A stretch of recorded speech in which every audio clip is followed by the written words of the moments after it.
Hello everyone, my name is Udit Sharma and today we are here to discuss about the Russia-Ukraine crisis.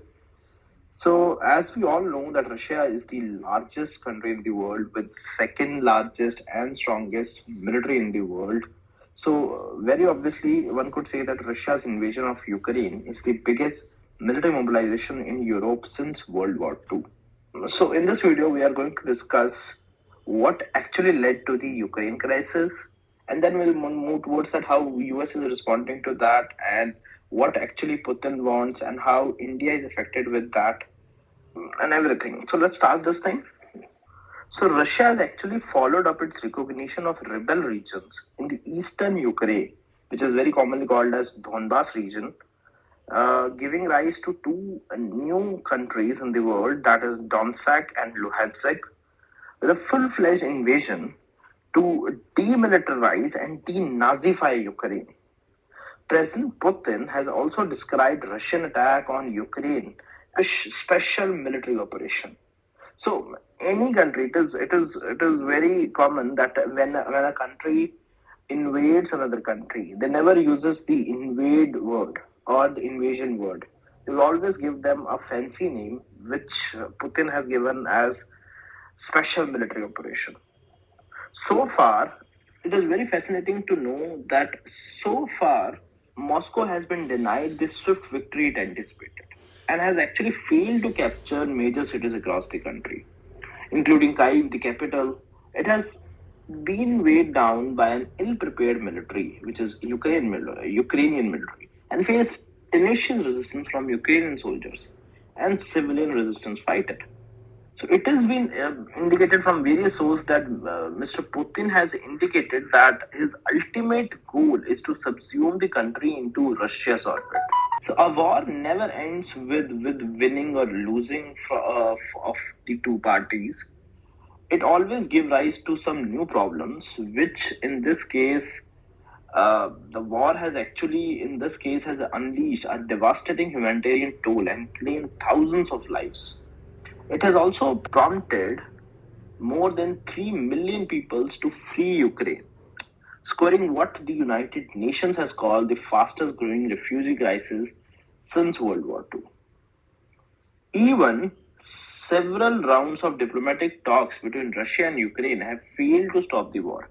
The United States, whereas the United States and the European Union have mobilized to impose some of the toughest economic sanctions ever on Mr. Putin's government. Hundreds of Western businesses like fast food chains like McDonald's have suspended operations in Russia, turning back to the clock the country's opening to the West. Now let's come towards our first question, that what actually led to the Ukraine crisis. The Ukrainian crisis have been in the making for over a decade. Everybody would agree with this thing that it is not an overnight development. So, as a part of Soviet Union, Ukraine was the second most powerful Soviet republic after Russia, and was actually crucial strategically, economically, and culturally. Mr. Putin has described the Soviet disintegration as one of the greatest catastrophes of 20th century that robbed Russia of its rightful place among the world's greatest powers. He claimed that he has spent 22 years in the power rebuilding Russia's military and reasserting its geological clout. Mr. Putin has also insisted Ukraine is actually fundamentally part of Russia and culturally and historically. So after Soviet Union collapse in early 1990s, NATO expanded eastward, eventually taking the most of the European nation that had been in the communist sphere. The Baltic Republic of Lithuania, Latvia, and Estonia, once the part of Soviet Union, joined NATO, as did Poland and then Romania and others. As a result, NATO moves hundreds of miles closer to Moscow, directly bordering Russia. And in 2008, it stated that it's planned to enroll Ukraine. Russian president describes NATO expansion menacing, and the prospect of Ukraine joining its major threat. As Russia has grown more assertive and stronger militarily, his complaints about NATO have grown more strident. So East-West relations worsened drastically in early 2014 when mass protest in Ukraine forced out a President Viktor Yanukovych closely allied with Mr. Putin. Russia swiftly invaded and annexed Crimea, which was at that time part of Ukraine. Moscow also fomented a separatist rebellion that took control a part of Donbas region of Ukraine. For Russia, Crimea is vital as a peninsula who hosts Russia's Black Sea fleet, providing it access to the Mediterranean and its bases to bases like Latakia and Tartus in Syria. Russia's foreign policies has been actually drastically determined by the search for warm water seaports. Russia presented NATO and the United Nations in 2021 with a set of written demands that it said were needed to ensure security. Foremost among them were a guarantee that Ukraine would never join NATO and the NATO drawn its forces from Eastern European countries that have already joined. So therefore, disturbance of balance of power in the region, Ukraine being the crucial buffer between the Russia and the West, Ukraine's bid for NATO membership, and the Russian interest in the Black Sea, accompanied by the protest of Ukraine, one could say that are the major causes of the ongoing conflict. So, with the invasion of Ukraine, agreements like Minsk Agreement of 2014 and 15 and Russia's NATO Act of 1997 stands all but voided. So, what was Minsk Agreement? France and Germany initiated talks between Ukraine and Russia under the Normandy format, leading to Minsk Agreement in 2014 and 15. The first was for the ceasefire between the Ukraine and Russia-backed separatists, and the second was between the Ukraine, Russia, and two separatist regions of Luhansk and Donetsk, and the Organization for Security and Cooperation in Europe. So another act which was voided during the war was Russia NATO Act of 1997. After the dissolution of former Soviet Union, the Eastern European Military Alliance, NATO and the Russia in 1997 signed the Founding Act on Mutual Relations, Cooperation and Security. Disregarding the spirit of agreement, NATO quietly underwent 5 rounds of enlargement during the 1990s, pulling former Soviet Union countries into its orbit. So now let's come up with another question, that what actually Putin wants.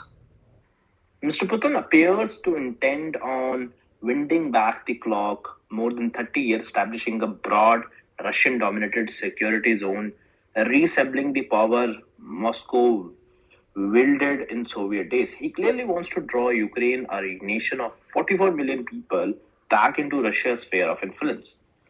Russia has also laid out 3 conditions to stop what it called as special military operations in Ukraine.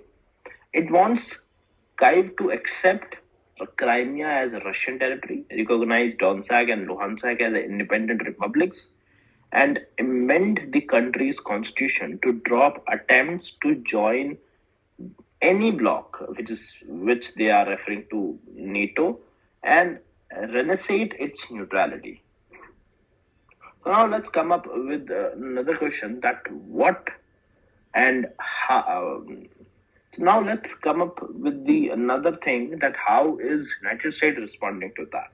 Mr. Biden made it clear that his administration was not considering sending troops to fight for Ukraine, since among other reasons, Ukraine is not a member of NATO alliance and does not come under the commitment to collective defense.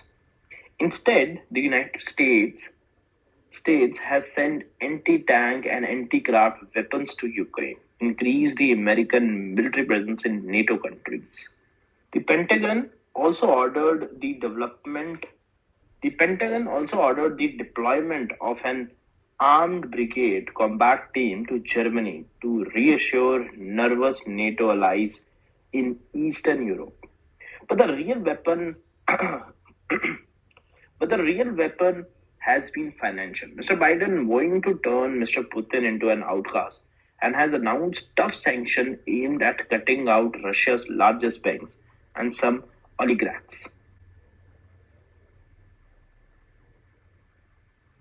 Mr. Biden has also prohibited energy imports from Russia to the United States and issued sanctions against companies behind an energy pipeline connecting Russia to Germany, Nord Stream. So now let's come up with the another thing, that what is at stake for Europe. At stake of Europe is the security structure that has helped the keep At stake for Europe is the security structure that has helped keep the peace on the continent since World War II. Europeans were initially divided on how to respond to various forms of Russian aggression, and the conflict laid bare the fracture within the European Union and the NATO. But outrage over Mr. Putin's aggression has helped to foster a unified front. European Union has unveiled penalties and had described as unprecedented for the bloc in terms of scale and reach. Europe has important trade ties with Russia and stand to lose for far more than United States from sanctions. It also depends on Russian gas supplies, a weakness that Mr. Putin has exploited in the past disputes. Germany has also tried to make leadership role in the crisis, halting certificates of Nord Stream 2 natural gas pipeline that would link Germany with Russia, one of the strongest moves yet by the West to punish the Kremlin. So if you talk about China's position, China rejected calling Russia's move on Ukraine as invasion and urged all sides to exercise restraint. Now let's come up with the most important thing, that what is India's stand. So India's immediate response was actually Operation Ganga to evacuate Indian students from Ukraine. In 2014, India had not joined the Western powers' commendation of Russia's intervention in the Crimea and kept a low profile on this issue. India has adopted a similar position in 2022. India has refrained from criticizing Russia and also been demanding a solution-based peace and dialogue.